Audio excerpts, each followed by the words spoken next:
buenas tardes. Esta es la primera oportunidad en presentar públicamente una página que creemos va a ser muy importante en la divulgación y la difusión de la ciencia en Colombia. Ciencia con conciencia. Así que lo que estamos haciendo hoy va a presentarse posteriormente en www.conciencia.com.co. Y tenemos el privilegio de contar hoy con el profesor Carlos Eduardo Maldonado, quien se doctoró en la Universidad Católica de Lovaina, luego de estar en varias universidades. Estuvo más recientemente en la Universidad de Rosario y ahora trabaja en la Facultad de Medicina de la Universidad de Boston. Muy buenas tardes, Carlos Eduardo. Jairo, muchas gracias por la invitación. Buenas tardes. Gracias. El tema es de los más apasionantes que hay en la actualidad. La gente, desafortunadamente, no se mete a explorar sobre el tema y se queda con los cuentos. Y entonces ahora viene la palabra cuánticos, cuentos cuánticos. Así que muy brevemente, si quieres, Carlos Eduardo, empieza por decirnos, tú que eres un filósofo que has estado metido en la ciencia de la cognición, en la complejidad sobre todo, eres un complexón. ¿Qué te hizo ir a ese mundo de la cuántica en donde creemos que probablemente hay muchas más explicaciones para este mundo que miramos a veces de otra manera? Sí, yo creo que la mejor teoría para explicar la realidad, dicho en términos gruesos, el tema de la filosofía es entender qué es el mundo, la realidad, la naturaleza, la sociedad, es hoy en día la teoría cuántica. Es imposible ser un científico, ser un filósofo, sin por lo menos rasguñar muy en serio la teoría cuántica. Es imposible tener una comprensión de lo que es el universo, el mundo, la realidad, sin la teoría cuántica. Entonces, esto fue lo que nos condujo al estudio de un campo apasionante que tiene básicamente 5 grandes capítulos. La teoría cuántica se compone de la física cuántica, la química cuántica, la biología cuántica, todas las tecnologías basadas en comportamientos cuánticos, que son las tecnologías de punta hoy, y las ciencias sociales cuánticas. Lo que la gente normalmente piensa allá afuera, que es la física cuántica únicamente, es solamente uno de los componentes de un espectro inmensamente más amplio, de la más robusta de las teorías, para explicar, teoría en el sentido más fuerte de la palabra, para explicar el mundo, la realidad, el universo, la naturaleza. Bueno, estamos hablando de una teoría que se inició en realidad hace más de 100 años, con Max Planck, en 1900. Eso fue, tú me lo acabas de recordar, en agosto de ese año, pero el 14 de diciembre, para ser más exactos, Planck propuso ante la Sociedad Alemana de Física que era indispensable pensar en otros términos para poder explicar lo que él creía que definitivamente era la única forma de explicar el equilibrio de la radiación. No vamos a referirnos a este tema por ahora, pero eso quiere decir que ya llevamos entonces algo así como 118 años hablando de la cuántica. Pero hay varias etapas y la etapa actual es una etapa extraordinariamente rica, muy prometedora, con nuevas aplicaciones, y entonces se puede hablar de distintas revoluciones cuánticas. ¿Qué opinas, profesor? Es apasionante porque cuando Planck hace el anuncio de lo que hoy llamamos teoría cuántica, la comunidad científica no lo entendió, pero no se atrevió a refutarle, a contestarle a Planck debido al prestigio de Planck mismo. Y hubo que esperar a que un jovencito, que era Einstein, 5 años después, llamara la atención sobre los trabajos de Planck, para que, bueno, eso no lo voy a mencionar. Pero es apasionante. Podemos decir grosso modo que hay 2 o 3 momentos principales en la teoría cuántica.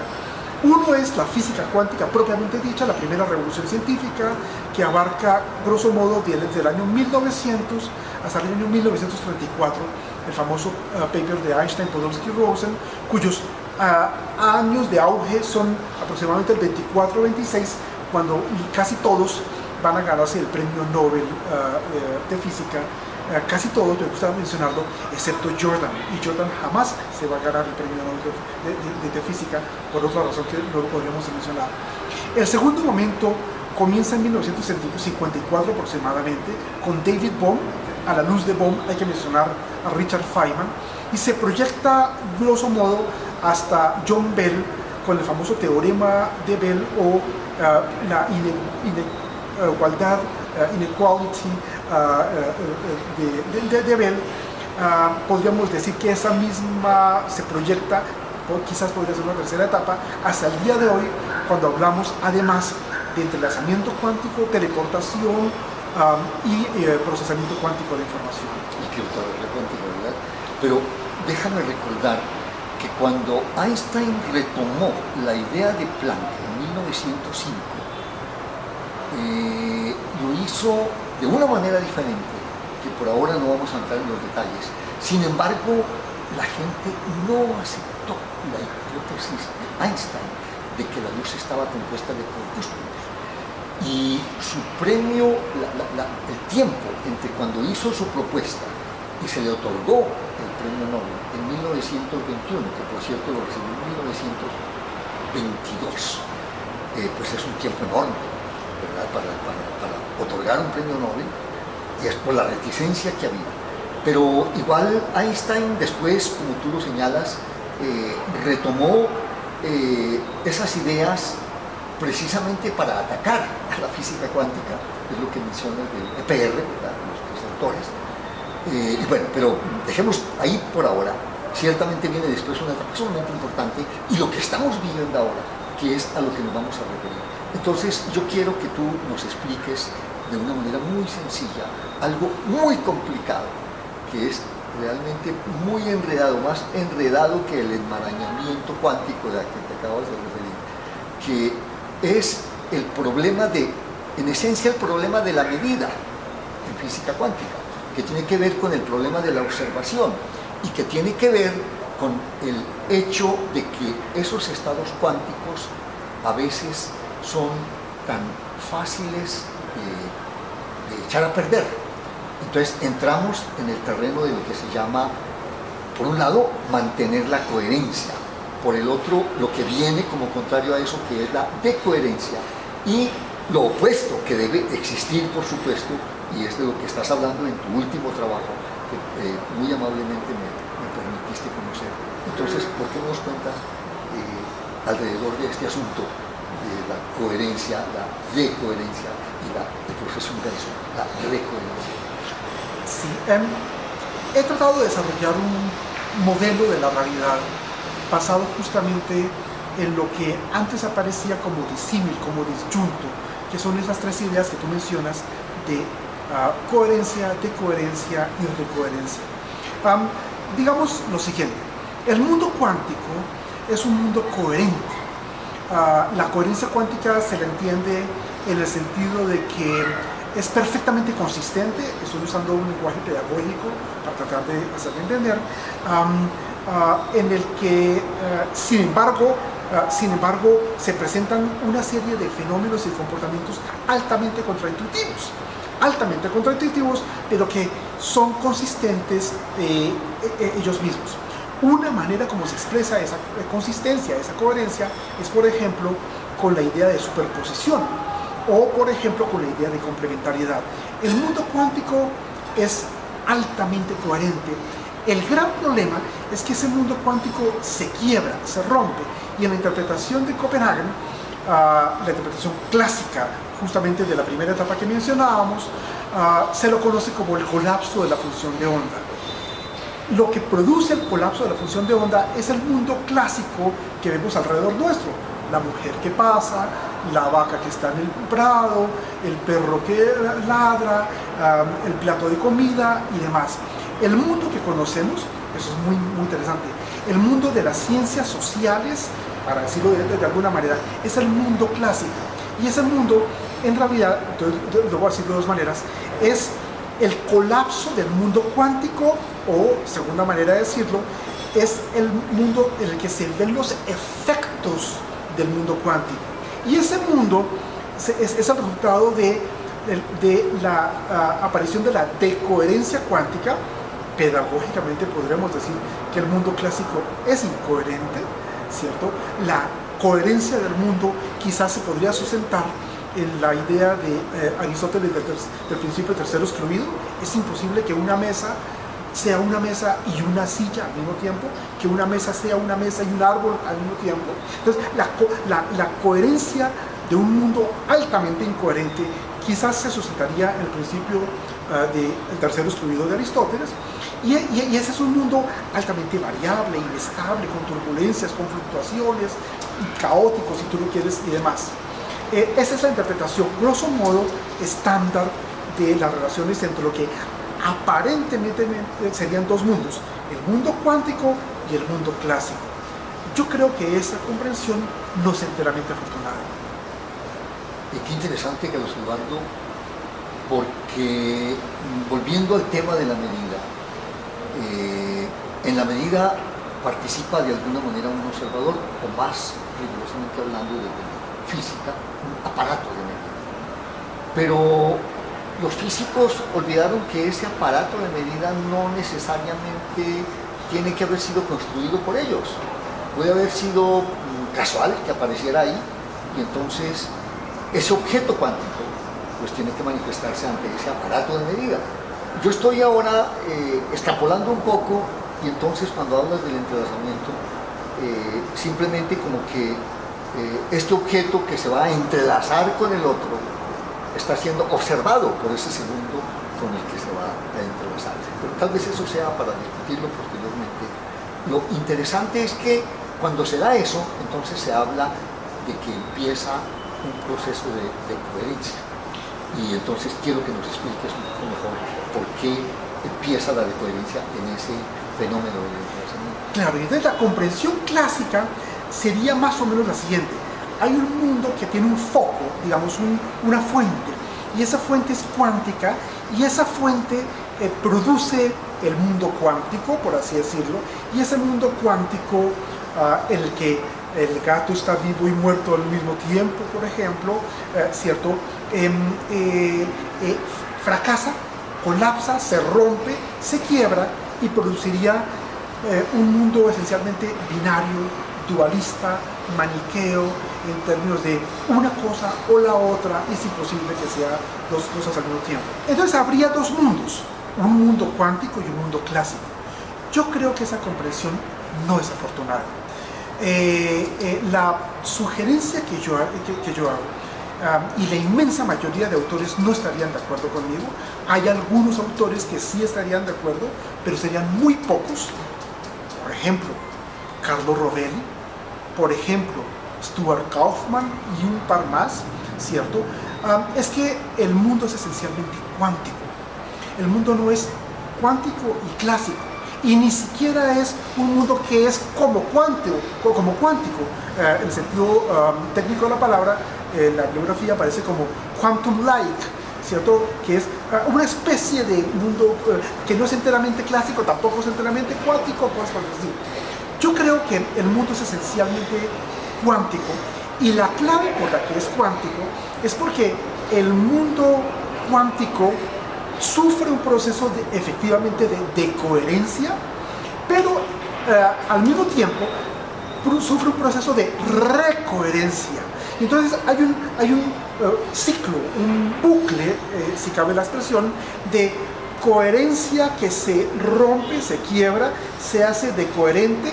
Eso produce el mundo clásico alrededor nuestro, pero al mismo tiempo hay un proceso en el que esa decoherencia se vuelve a recoherentizar, y, ¿cómo se llama?, tendríamos una realidad efectivamente cuántica, de suerte que lo más interesante que podríamos decir es que el mundo clásico es el caso límite, ¿sí? Es un caso límite del mundo cuántico, que no se agota ahí, y entonces la economía de la explicación estribaría en que no hay una fuente, toda fuente, y eso lo aprendemos desde la termodinámica, termina por agotarse.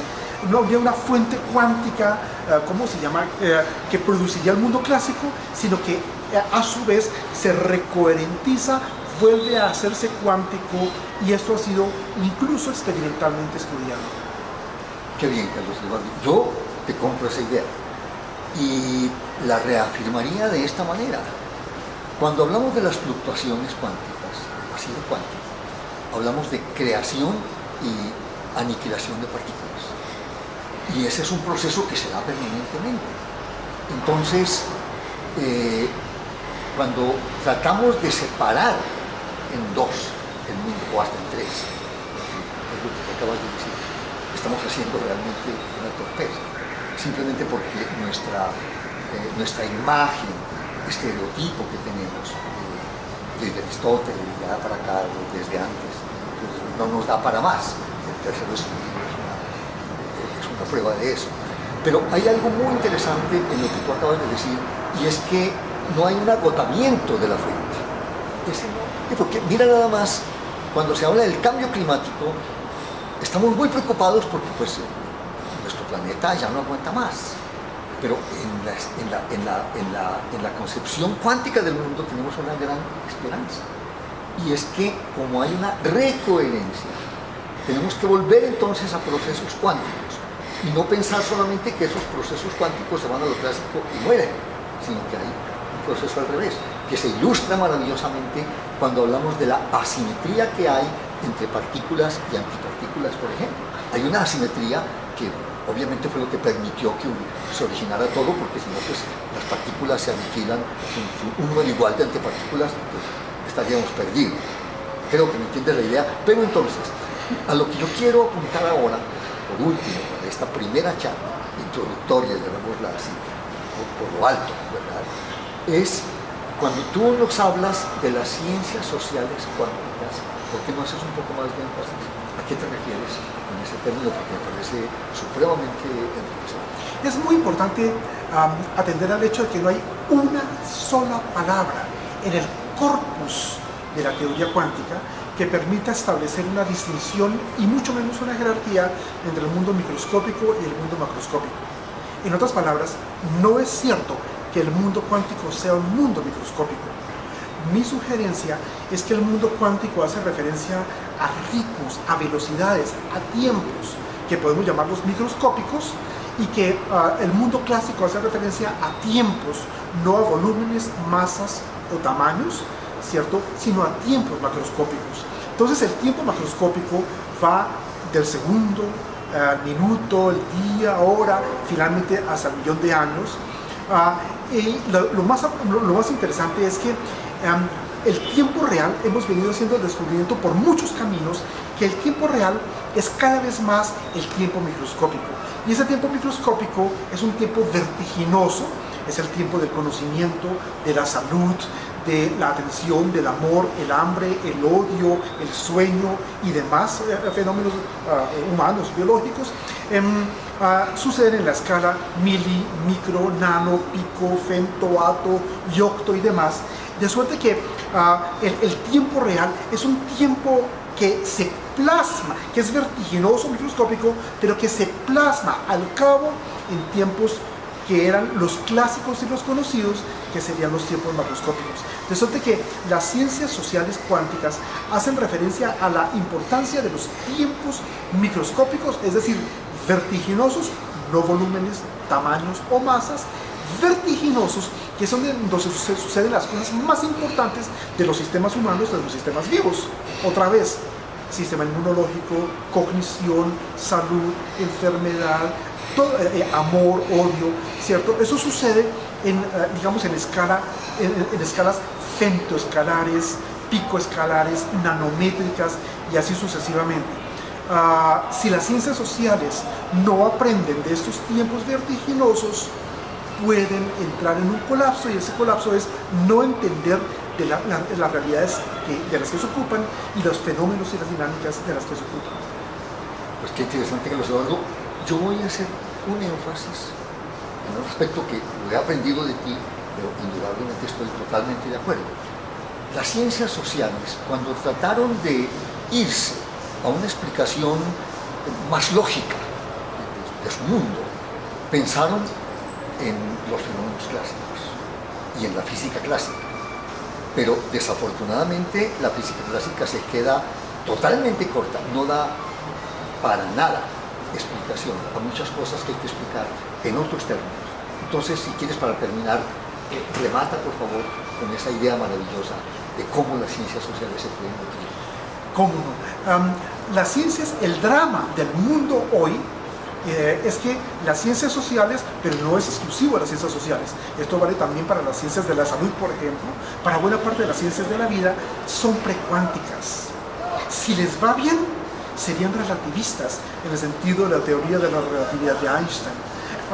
Y es necesario que las ciencias sociales sean, que aprendan el lenguaje, los métodos, las aproximaciones, los conceptos, los problemas de la teoría cuántica que se expresa en esos 5 dominios que mencionábamos al comienzo, si queremos entender que los fenómenos humanos, que son muy importantes, pero más importantes que ellos, los fenómenos del planeta, de los sistemas vivos en general, ¿cierto?, admiten otra escala que nunca consideraron antes en la historia de la humanidad.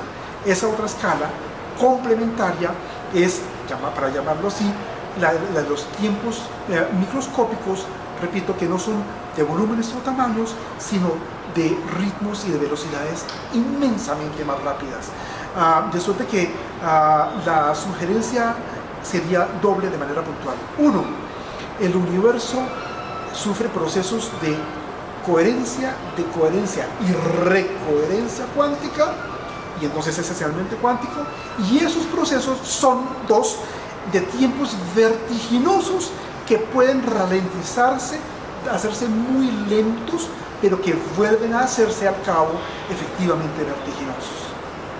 Maravilloso, lástima que por hoy se nos está acabando el tiempo, así que aprovecho simplemente para decir que esto fue como un abrebocas y vendrán muchas más charlas que seguramente quienes nos escuchan y nos ven van a estar muy interesados en continuar con este diálogo. Muchísimas gracias, Carlos Eduardo. Te agradezco a ti por la invitación. Esa oportunidad que nos diste a todos de meternos a ese mundo cuántico que es el que deberíamos vivir. Muchas gracias.